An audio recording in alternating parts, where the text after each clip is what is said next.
สบายดีพี่น้องยามแรงอยู่รัสเซียเด้อมื้อนี้หิมะตกซ้ำพี่น้องเอ้ยกำลังย่างกลับบ้านเลิกโรงเรียนเดี๋ยวสิถ่ายบรรยากาศพอดีตอนย่างกลับบ้านพี่น้องคือว่าในช่วงนี้ก็เดือน2แล้วพี่น้องเอ้ยหิมะนี่ก็ยังตกอยู่แต่พี่น้องอยู่รัสเซียนะนี่กำลังเต็มบ้านเพิ่นพี่น้องไปปกคลุมนี่แต่หิมะแท้ๆพี่น้องอยู่รัสเซียนะบ้านเพิ่นเมืองเพิ่นพี่น้องเอ้ยดินแดนหนาวสมซื่อเสียงเฮียงนามหากหิมะตกสีสวะไข่พี่น้องเอ้ยบ่หนาวได้หนาวก็ธรรมดาก็ลบอยู่แต่หักก็บ่หนาวหลายพี่น้องเอ้ยนี่พี่น้องเอ้ยบ้านเพิ่นกำลังย่างเมืองแข่งหิมะแล้วพี่น้องชีวิตแต่ละมื้อแต่ละวันใช้เวลาอยู่จะสิละ6 ปีพี่น้องเอ้ยเอาสิฮอดมื้อฮอดยามวันที่รอคอยสิกลับบ้านเพื่อการศึกษาพี่น้องเอ้ยตอนอยู่บ้านอยากมาเห็นบ้านอยากมาเห็นแล้วคิดฮอดแต่บ้านพี่น้องเอ้ยเมืองหนาวแดดหนาวว่าช่วงนี้หิมะกำลังลงขนาดไหนพี่น้องเอ้ยเดือน2นี่หิมะยังหลายพี่น้องเดือน2ก็ได้จะเริ่มน้อยมันเดือนท้ายเดือน3พี่น้องเอ้ยพอดีฮอดเดือน6เดือน7พุ่นละเริ่มสิหมดหิมะสำหรับอยู่รัสเซียพี่น้องเอ้ยนี่ก็เป็นเส้นทางที่เขาย่างออกจากโรงเรียนทุกมื้อนี่ก็เป็นเส้นทางเข้าในเมืองพี่น้องเอ้ยโรงเรียนเขาอยู่กับแถวซานเมืองพี่น้องนี่ก็ถือว่าบ้านเพิ่นตอนหิมะตกในรัสเซียพี่น้องเลยสำหรับเมืองนี้จูเม่นพี่น้องเลยไอ้น้องยักมาลิ้นมาเที่ยวกับมาเด้อพี่น้องเลยอากาศเย็นๆนะมาเที่ยวชมเมืองหนาวเบื้องบ้านเพิ่นพี่น้องเลยดินแดนรัสเซียดินแดนที่มีแต่หิมะแต่เศรษฐกิจยังอยู่คงตู่เลยพี่น้องเศรษฐกิจบ้านเพิ่นถือว่ายังดีเลยการราคาสินค้าก็ถือว่ายังพอใช้พอจ่ายพี่น้องเลยจะบ่แพงนี่ก็เป็นยามแรงรถกำลังวุ่นพี่น้องเลยรถบ้านเพิ่นก็สิประมาณนี้แหละพี่น้องเลยว้าเมืองบ้านนี้หลังคาเพิ่นบ่ปัดเลยอันตรายได้นี่พี่น้องแนวนี้ย่านหลังคาหักกับปัดนั้นได้แนวนี้นะว่าเป็นเฮือนไม้อีกนี่อย่าว่าบ่นักกันนักคือกันเด้พี่น้องเฮือนซานบ้านเพิ่นก็สิแหละพี่น้องรัสเซียนะบ่ได้ใหญ่โตบ่ได้หรูหราอย่างหรอกพี่น้องเพิ่นอยู่กันแบบนี้แหละคนรัสเซียประเทศที่แบบหักศาสตร์บ้านเกิดขนาดเดียวเห็นบ่หักเห็นบ่พี่น้องอันนี้นะหักได้นี่หิมะลงหลายเดี๋ยวนี้พี่น้องคันเป็นสิแหละถือว่าหักได้ทีแนวนี้นี่พันหิมะตกหลายหักแนวนี้แหละพี่น้องบ้านเพิ่นสำหรับยามหนาวพี่น้องเลยอันนี้ก็เป็นตอนแรงเขาสีไทยให้เบิกพี่น้องสีไปซื้อเครื่องได้พี่น้องมื้อนี้นะมีคอมเมนต์เพิ่นว่าอยากให้เว้าเป็นเงินไทยได้เพิ่นว่าเขาก็เอ็ดหลายคลิปแล้วพี่น้องเป็นเงินไทยได้เงินกีบได้พี่น้องเลยเพื่อพี่น้องทางบ้านทางเมืองลาวทางเมืองไทยเพิ่นก็รับชมพี่น้องเขาก็เอ็ดเป็น2คลิปสำหรับการใช้ชีวิตอยู่รัสเซียก็แตกต่างกันไปพี่น้องเลยกันในช่วงฤดูหนาวแบบนี้เดี๋ยวเขาสิไปห้านพี่น้องเดี๋ยวสิไล่เป็นเงินกีบแล้วก็เป็นเงินไทยพร้อมพี่น้องเลยว่าสิได้อย่างแรกมื้อนี้ถ้าอากาศเป็นแบบนี้นะพี่น้องน่าจะตกหมดคืนละหิมะพี่น้องเลยสำหรับมื้อนี้ได้พี่น้องตามเขาว่านี่ฟ้าแจ้งๆแบบนี้ฟ้าแดงๆสินี่น่าจะตกหมดคืนถ้าเบิ่งมื้ออื่นเช้าเขาสิไปโรงเรียนสิเป็นจังได๋พี่น้องถ้าเบิ่งเส้นทางนี้มันสิเป็นแบบนี้แล้วมื้อเช้าเขาสิถ่ายให้เบิ่งอีกพี่น้องตอนนี้เขาสิไปแวะซื้อเครื่องกินนะพี่น้องซื้อข้าวซื้อน้ำไปป้าไว้เพราะว่านี่ก็เป็นเดือนใหม่ละเดือน2แล้วพี่น้องเลยขอบใจพี่น้องที่มาติดตามรับชมคลิปชีวิตอยู่รัสเซียเด้อพี่น้องสำหรับนักศึกษาลาวที่มาเรียนอยู่พี่ก็บ่ได้มีแต่เฮาพี่น้องก็มีหมู่คู่อยู่ที่น้ำกันหลายคนพี่น้องเฮาก็สิถ่ายให้เบิ่งเด้อสำหรับคนลาวมาอยู่รัสเซียสิเป็นแนวใดพี่น้องการใช้ชีวิตอยู่เมืองหนาวอันนี้ก็เป็นห้านที่อยู่แปะเฮือนเฮานี่แหละพี่น้องก็บ่ได้ไกลจากกันเดี๋ยวสิถ่ายให้เบิ่งสำหรับอยู่บ้านเพิ่นพี่น้องในรัสเซียช่วงหิมะตกพี่น้อง รถเมล์บ้านเพิ่นก็สิแบบสิสำหรับเมืองนี้พี่น้องเมืองจูเมนเด้อพี่น้องเอ้ยแคนเมืองแรกแคนไซบีเรียพี่น้องเอ้ยเดี๋ยวสิเข้าไปฮานพี่น้องอันนี้ก็เป็นฮานเพิ่นยังเปิดแบบยังฉลองวันคริสต์มาสอยู่ได้พี่น้องอยู่ที่น่ะเพราะเดือน2เมื่อเดือน2แล้วพวกหิมะยังตกขนาดเมืองหนาวสมซื่อหนาวแท้เลยพี่น้องเอ้ยเมืองนี่นะนี่บ้านเทิร์นนะพี่น้องเป็นอันนี้แหละสำหรับรถรางกาซิบูมีดอกพี่น้องเป็นแบบวีโก้เป็นรถเก่งเป็นแบบรถกระบะนะพี่น้องแบบสไตล์แบบมีกระบะท้ายจะไม่ค่อยจะมีหลายพี่น้องเลยสไตล์ก็จะมีแบบนี้นี่พี่น้องเลยเอามาถ่ายมุมสูงให้เบิ่งพี่น้องเลย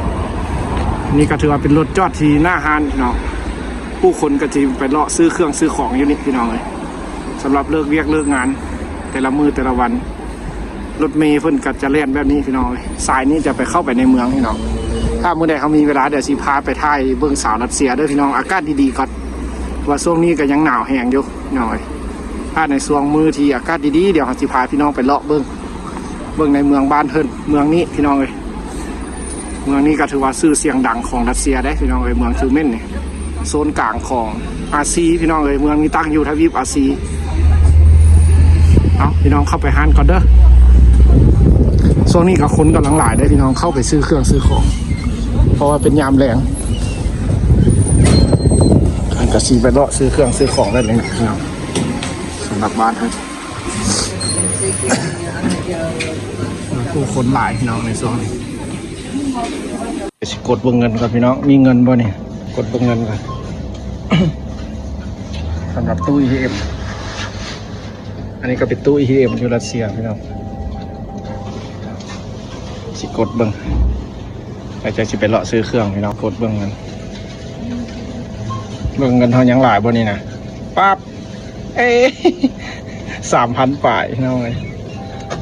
เงิน 3,000 ป่ายพี่น้องสิคุ้มเดือนบ่นี่นะเดือน2เด้อพี่น้องเลยประมาณ900,000สีกุ้มบ่เดือนหนึ่งใช้เงิน900,000อยู่รัสเซียพี่น้องเลย900,000กีบถ้าเป็นเงินไทยก็สิอยู่อาจจะมีเงินอยู่นี่ประมาณ900,000พี่น้อง900,000กีบถ้าเป็นเงินไทยก็สิอยู่1,000เดี๋ยวนี้1,000ก็ถึง700,000กีบเฮาก็สิอยู่ประมาณ1,200พี่น้องเรามีเงิน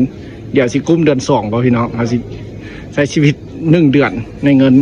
1,000 ป่ายพี่น้องสำหรับซื้อจินผู้เดียวเด้อบ่ได้รวมกับหมู่อันนี้สำหรับบุคคลพี่น้องเขาสิไปเลาะซื้อเครื่อง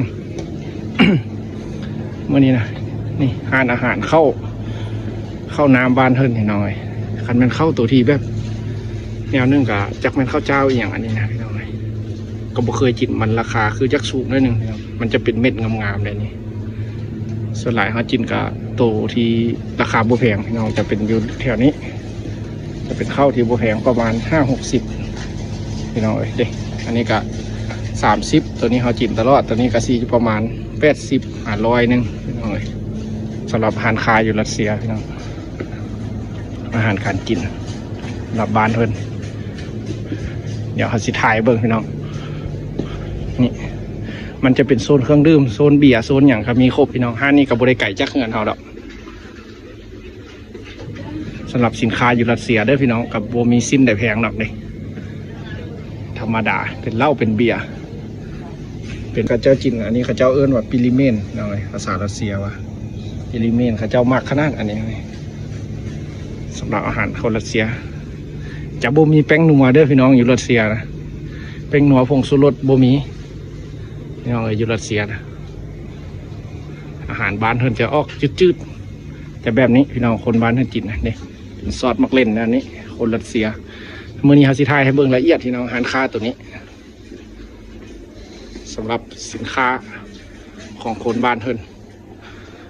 ก็สิซื้อเอาเครื่องไส้เด้พี่น้องซื้อแฟบซื้ออย่างใดนี่เอาเข่งไปใส่เครื่องดีๆพี่น้องที่ซื้อเอาหลายอย่างเพราะว่าที่ซื้อมือนี้มันแล้วเลยซะเพราะว่าได้มาแล้วก็สิถ่ายพี่น้องคนพร้อมขนมอันนี้ขนมไทยบ่พี่น้องเห็นมื้อนั้นเพิ่นมาเม่นว่ะข นมอันนี้ขนมไทยเป็นว่าแซ่บได้มือ100 ป่ายพี่น้อง20 ป่ายพันลังหน้าคือแพงแท้วะ400 500 100,000 ป่ายคนนี้นี่พี่น้อง100,000 ป่ายน่าจะ100 ป่ายบาทพี่น้องอยู่รัสเซียฟุกอันนี้นะเจ้าหนึ่งประมาณโบแมน500กับซีแมน400เนี่ยโอ้400พี่น้องเลยซื้อมันอันเดียวกันเลยนี่กับซื้ออันเดียวกันเลยแบบนี้พี่น้อง400 ป่ายอันนี้ก็เป็นเครื่องใส่ที่แบบเป็นเครื่องใส่ส่วนตัวอันนี้นะพี่น้องนี่ก็สิประมาณ200ประมาณ50,000พี่น้องเนี่ยราคา199บ้านเพิ่นก็ใส่แบบคือเมืองไทยเนาะพี่น้องราคาส่วนหลายจะเป็นเลข9ทางท้ายพี่น้องอยู่รัสเซียนั่นนี่ทุกอันจะ9 39 99 49นี่9 8 9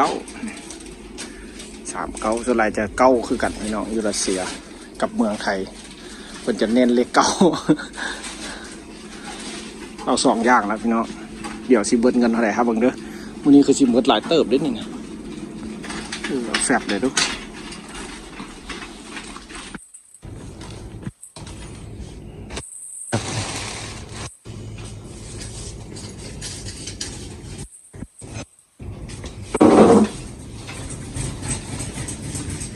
ซื้อแฟบพี่น้อง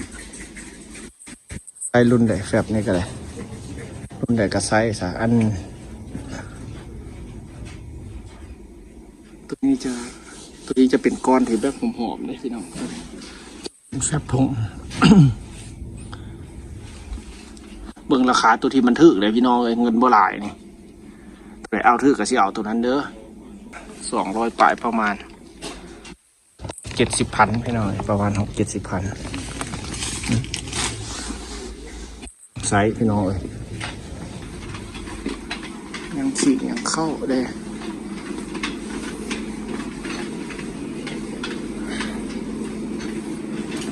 ราคาเข้าก็สิเอาตัวบ่แพงนะพี่น้องเพราะว่ามันก็กินได้พี่น้องก็หุงแซ่บคือกันเอา3 ถุงพี่น้องเข้าก็ได้ราคาเข้า32ได้พี่น้อง32 รูเบิลเดี๋ยวยังซื้อขิงพี่น้องเชี่ยวขิงไปจิ้มใส่กับไข่เลยซอกขิงก่อนขิงมีอยู่บ่อยู่พี่มันจะเบิร์นโซนขิงที่โซนไข่โซนน้ำมัน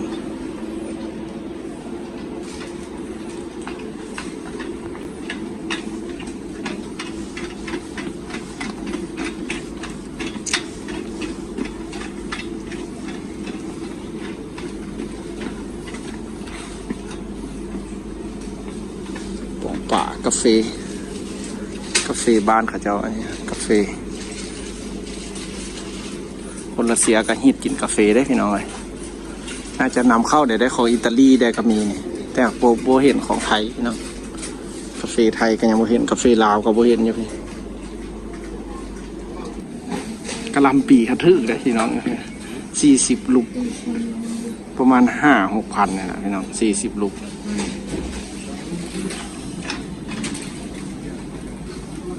เด็กขิงเหี่ยวแท้นุ่งบุยแต่จินละเต้เหี่ยวแท้นี่เอาอัน1สบเนาะ62พี่น้องเลยประมาณ15,000นะจะไล่เป็นกะลามนึง15,000น่าจะแพงเลยนี่พี่น้องขิงเราขิงอยู่รัสเซียซื้อออกกระเทียมเลย4 หัวพี่น้องเลยกระเทียมสุดจะแทนแบบมักส้มบ้านเขาเอาเป็นถุงนึง130 20 ป่ายพันพี่น้องมาเปิ้ล20 ป่ายพันหา30,000โบแพงอันเปิ้ลบ้านเพิ่นจะไปแทนกินส้มเลยพี่น้องเอาพี่น้องเครื่องเขาได้กระซีหลายอย่างเติบพี่น้องเข้าแดงเปิ้ลเลยเครื่องโฟมจะแพงไอ้นี้พี่น้องเลยแพงเครื่องไส้นี่เครื่องไส้ส้นโตนี่จะแพงอยู่รัสเซียนะเปิดไปเช็คบินก่อนประมาณพันป่ายคนละนี่พี่น้อง ช็คบินก่อนเด้อบิดเลยนอนคนหลายบัวว่างอย่างนั้นก็บัวว่างให้เป็นเช็คอยู่นี่เลย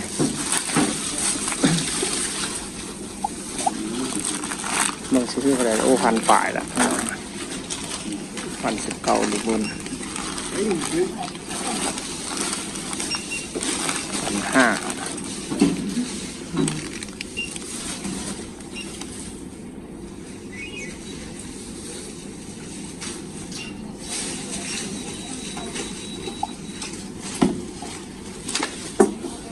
เนี่ยอเด่นน่ะกลับพี่น้องป้าหมดหลายเติบพี่น้องเลยถ้าไปซื้อซีดเนี่ยกุ้มบักหลายๆหมด1,400คือ1,900คนนะพี่น้องป้าเครื่องเรียกว่าแพงแท้อันนี้ซื้อเครื่องไส้แพงพี่น้องอยู่รัสเซียนะคือก็เทือกเป็น1,900คนนะพี่น้องแล้วใครแต่แบบอันคนรัสเซียเขาเจ้าอันมีบัตรอันส่วนลดนะสำหรับห้านมักกะซินนี้สินะห้านค้าตัวนี้เราเขามีบัตรส่วนลดนะแล้วเขามาติ๊กแล้วมันก็จะลดต้องว่า400พี่น้องเลย1,900เหลือ1,000นั่นเหลือ1,500พี่น้องเลยใครแต่เพิ่นกดให้พี่น้องเลยเอากลับบ้านพี่น้องนี่เด้อความหนาวพี่น้องออกจากห้านมา เงินเขา3,000เกือบเบิดพี่น้องเลยยังบ่ทันได้เนื้อกินซับได้แต่เข้ากับเครื่องไส้พี่น้องเลยมันแพงน้ำโฟมฮะโฟมกับยาสะหัวพี่น้องเลยโฟมยาสะหัวแพงพี่น้องเอาเสาร์สิกลับบ้านก่อนพี่น้องเลยเจอกันใหม่คลิปหน้าเด้อพี่น้องเด้อมื้อนี้กับสีฟ้าแตงกินเด้อพี่น้อง1,000 รูเบิลถ้าเป็นเงินไทย 1,000 รูเบิลถ้าเป็นเงินไทยนี่ก็สิถึกอยู่ประมาณ300-400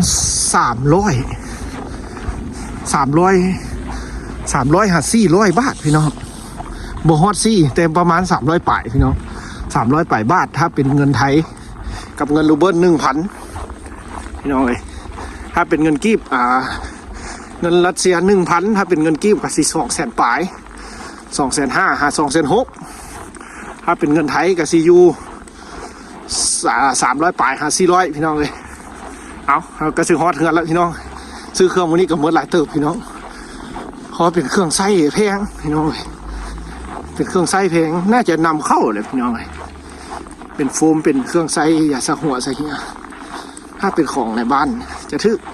ถ้าเขาไปซื้อซีนซื้อป่านี่กุ๊บมาหลายมือเขาได้พี่น้องเงิน1,000ป่ายหา 2,000นี่เอาไว้เจอกันใหม่คลิปหน้าพี่น้องฮอดกันละหิ้วจนหนัก